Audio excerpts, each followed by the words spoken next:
इस पूरे मिल्की वे में जो सबसे खास सौरमंडल है वो हमारा सौरमंडल ही है।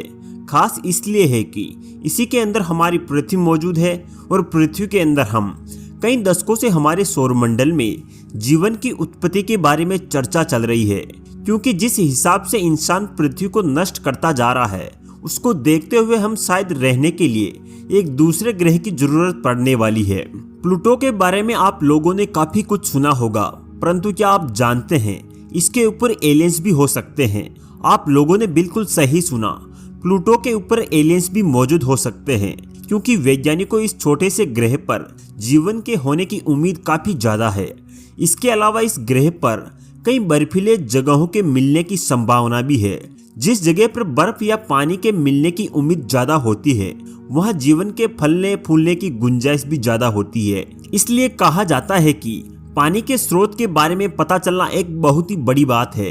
खैर, आप लोगों से अनुरोध है कि वीडियो को आरंभ से अंत तक जरूर देखिएगा ताकि आप लोगों को इस विषय के बारे में पूरे तरीके से जानकारी मिल सके।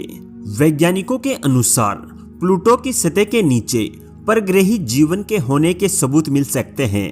हालांकि इस बात पर अभी पुष्टिकरण आना बाकी है। कुछ शोधकर्ता ये मानते हैं कि प्लूटो के ऊपर एक जगह ऐसे भी है जो कि बर्फ के ज्वालामुखी फटने के बाद बना हुआ है। यह चीज हमारे पूरे सौरमंडल में काफी ज्यादा दिलचस्प वाली बात है, क्योंकि अक्सर ये चीजें हमें देखने को नहीं मिलती। प्लूटो की इमेज को जब वैज्ञानिकों ने काफी बारीकी से जांचा तब उन्हें यह पता चला कि इस ग्रह पर काफी ज्यादा बर्फ होने की संभावना है। वैसे यहाँ सबसे दिलचस्प बात यह है कि ये सारे के सारे बर्फ सक्रिय ज्वालामुखियों से बाहर निकल रहे हैं। हालांकि कुछ वैज्ञानिक यहाँ ये भी मानते हैं कि इस ज्वालामुखियों के अंदर तरल पानी भी मौजूद है, क्योंकि ये काफी ज्यादा एक्टिव है। अगर ये बात सच हो जाती है तब यकीन मानिए ये एक बहुत ही बड़ी खोज होगी। इसके अलावा मैं आप लोगों को बता दूं कि शायद प्लूटो के सतह के नीचे आज भी तरल पानी बहता होगा, क्योंकि प्लूटो की दूरी सूर्य से काफी ज्यादा है और इतने दूरी में कुछ भी हो सकता है। आप लोगों को क्या लगता है, क्या प्लूटो के ऊपर सच में तरल पानी आज भी बहता होगा? कमेंट करके जरूर बताइएगा। वैज्ञानिकों ने प्लूटो के ऊपर खोज करने के लिए 2 जगहों को चुना है। ये 2 जगहों का नाम है राइट मून्स और पैकेट्स मून्स। इन दोनों ही जगहों को वैज्ञानिकों ने क्रियोलिकोन्स का नाम दिया है।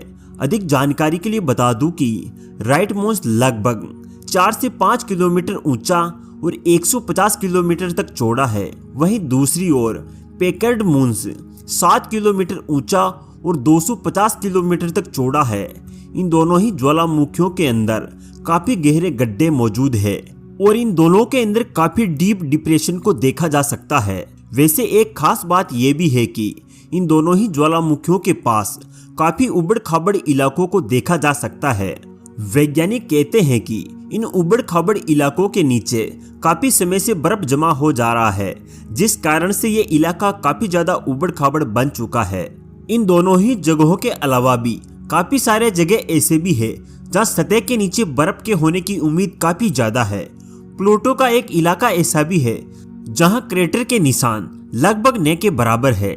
शोधकर्ता कहते हैं कि यह इलाका खगोलीय विज्ञान के हिसाब से काफी ज्यादा नया है।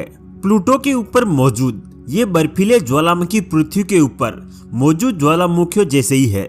सिर्फ एक बड़ी भिन्नता ये है कि प्लूटो के ज्वालामुखी आग की जगह बर्फ उगलते हैं, बाकी सब बात पृथ्वी के ज्वालामुखियों के जैसा ही है। प्लूटो के ऊपर तापमान बहुत ही कम होता है, इसलिए यहाँ सिर्फ बर्फ ही मिलता है। पृथ्वी के ऊपर ज्वालामुखी आग उगलते हैं, परंतु प्लूटो के ऊपर ज्वालामुखी बर्फ उगलते हैं। आप लोगों को जानकर हैरानी होगी कि इन ज्वालामुखियों में गर्म मैग्मा के बजाय ठंडे बर्फ वाली मैग्मा होते हैं। वैज्ञानिकों के अनुसार इन ज्वालामुखियों से बाहर निकलने से पहले पानी तरल अवस्था में होती होगी, परंतु जैसे ही ये ज्वालामुखी से बाहर निकलती होगी ये तुरंत बर्फ में बदल जाती होगी। बाद में ज्वालामुखी के पास बर्फ धीरे धीरे जमकर पत्थर के रूप में डिपॉजिट होती होगी। यकीन मानिए इन अजब ज्वालामुखियों के बारे में बात करने भर से ही कितना रोमांच मिल रहा है, तो जरा सोचिए ये देखने में कितना ज्यादा खूबसूरत होगी। खैर, एक बात तो पक्की है कि प्लूटो के ऊपर अभी हमें काफी कुछ जानना पड़ेगा, क्योंकि ये छोटा सा ग्रह अपने आप में ही एक रहस्य है। काफी सारे वैज्ञानिकों को आज भी प्लूटो के बारे में काफी कुछ पता नहीं है। प्लूटो के ऊपर आखिर कैसे ये बर्फीले ज्वालामुखी काम करते हैं, ये भी हमारे वैज्ञानिकों को नहीं पता है। तो आप सोच सकते हैं कि आखिर कितना कुछ हमें इन ग्रहों के बारे में जानना है। खैर, कुछ वैज्ञानिकों का यह कहना है कि प्लूटो के अंदर से पैदा होने वाला रेडियोनिक हीट ही इन बर्फीले ज्वालामुखियों के पैदा होने का राज है। रेडियोजेनिक हीट प्लूटो के सतह के नीचे मौजूद रेडियो एक्टिव एलिमेंट के कारण बनता है। प्लूटो के सतह के नीचे मौजूद क्रस्ट पृथ्वी की टेक्टोनिक प्लेट की तरह मूव करते रहते हैं। इस घटना को वैज्ञानिक जनरल टेक्टोनिक का नाम दिए हैं, जो कि टेक्टोनिक प्लेट न होकर भी टेक्टोनिक प्लेट की तरह काम करता है। इसमें कई सारे फ्लोट भी आ सकते हैं और इससे पूरी की पूरी ग्रह प्रभावित हो सकता है। आप लोगों को बता दूं कि प्लूटो के ऊपर मौजूद इस तरह के ज्वालामुखी पृथ्वी के शिल्ड ज्वालामुखी जैसे हैं। इसके अलावा पृथ्वी के जैसे ही प्लूटो के ज्वालामुखियों के अंदर भी डिप्रेशन को देखा जा सकता है। इससे वैज्ञानिकों ने क्लेडेरिया का नाम दिया है। खैर, एक गजब बात यह है कि इस तरह के ज्वालामुखियों के अंदर कई सारे अनोखे चीजों को देखा जा सकता है।